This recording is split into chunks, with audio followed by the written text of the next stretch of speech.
بسم اللہ الرحمن الرحیم۔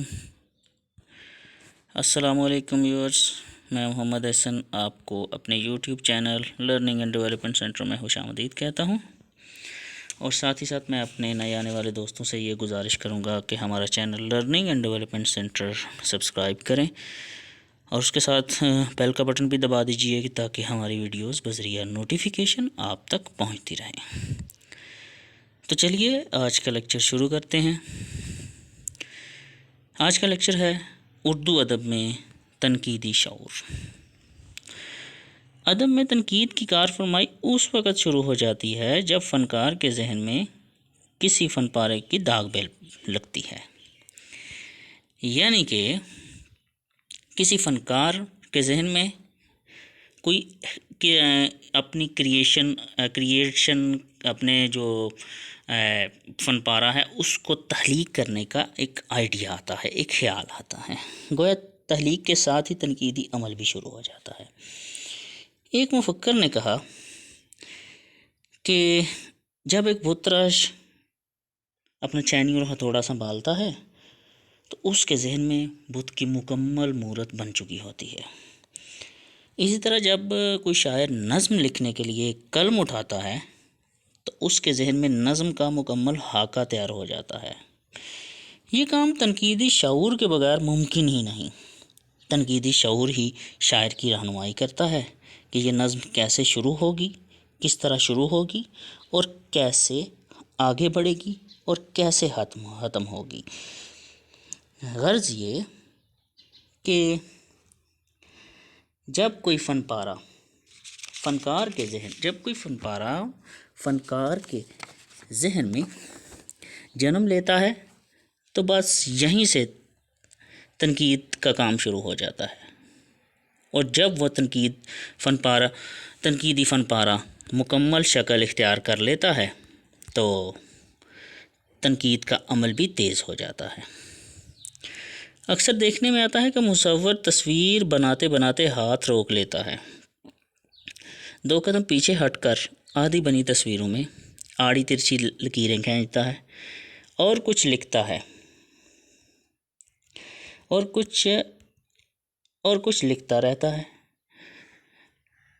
اور اپنی تصویر پر غور کرتا ہے اور اس میں رد و بدل کرتا ہے، بقول الطاف حسین حالی کے کہ ایک ایک لفظ کے لیے 70 کنویں جھانکنے پڑتے ہیں۔ یعنی کہ وہ اپنے فن میں کوئی بھی مصنف ہوگا، نثر نگار ہوگا یا کوئی مصور ہوگا، جتنا زیادہ خلوص رکھتا ہے اتنا ہی زیادہ تراش خراش سے کام لیتا ہے اور اپنے اشعار اور نثر کی عبارت کو سنوارتا رہتا ہے۔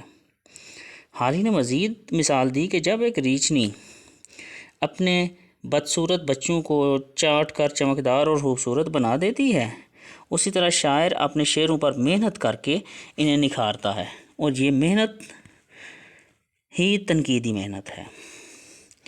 یہ تنقیدی محنت اور تنقیدی نظر کے فن کو لازوال بنا دیتی ہے۔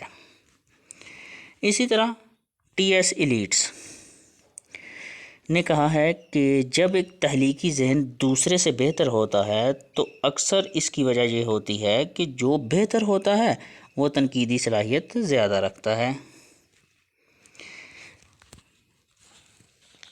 اسی طرح جب کوئی فن پارہ مکمل ہو جاتا ہے تو لوگ اسے دیکھتے ہیں، اسے پڑھتے ہیں، اور ناظرین و قارئین اس پہ اپنی تنقید کرتے ہیں اور اپنی استعداد کے مطابق فن پارے سے محظوظ بھی ہوتے رہتے ہیں۔ یہ کسی فنی کارنامے کو پسندیدہ یا ناپسندیدہ نہیں کرتے، لیکن زیادہ تر اس کی پسندیدگی اور ناپسندیدگی کا سبب بھی نہیں بنتے۔ اس کارنامے کا ادب یا فن کی دنیا میں کیا مقام ہے یہ طے نہیں ہوا۔ تنقید فن پارے اور اس کے پڑھنے والوں کے درمیان مستحکم رشتہ قائم کرتی ہے، فن پارے کو جانچتی اور پرکھتی ہے، اس کی خوبیوں اور خرابیوں کا پتہ لگاتی ہے اور یہ جاننے کی کوشش کرتی ہے کہ وہ کیا اسباب تھے جنہوں نے فنکار کو یہ کارنامہ پیش کرنے پر اکسایا، اور فیصلہ کرتی ہے کہ اس کارنامے کو ادب کی دنیا میں کیا رتبہ حاصل ہے۔ اعلیٰ درجے کی تنقید اچھے اور برے کا دو ٹوک فیصلہ نہیں کرتی، بلکہ وہ قاری پر چھوڑ دیتی ہے، اور قاری ہی کی مدد کرتی ہے۔ قاری اسے پڑھتا ہے اور اچھے اور برے کی تمیز کرتا ہے۔ ایسا کرنے میں وہ اپنا راستہ لمبا کر لیتی ہے، یعنی کہ ایک نقاد اتنی جلدی کسی فن پارے پر تنقید نہیں کرتا، وہ اپنے علم کا استعمال کرے گا، قاری کی رائے بھی لے اس میں شامل کرے گا اور تب تنقید کرے گا۔ کبھی وہ فن پارے کی سرایت کرتی ہے، کبھی تشریح، کبھی ترجمانی اور کبھی تجزیے سے کام لیتی ہے۔ تو دوستو، یہ تھا آج کا مختصر سا لیکچر اردو ادب میں تنقیدی شعور۔ ہمیں اپنی رائے سے آگاہ کرتے رہیے گا۔ ہمارا چینل سبسکرائب کیجیے، لرننگ اینڈ ڈیولپمنٹ سینٹر۔ ہمیں فیس بک پر فالو کیجیے، learning and development centre #۔ Subscribe کے بٹن پر کلک کیجیے اور بیل آئیکن کو دبا دیجیے تاکہ ہماری ویڈیوز بذریعہ نوٹیفیکیشن آپ تک پہنچتی رہے۔ مجھے محمد احسن کو اجازت دیجیے۔ اللہ نے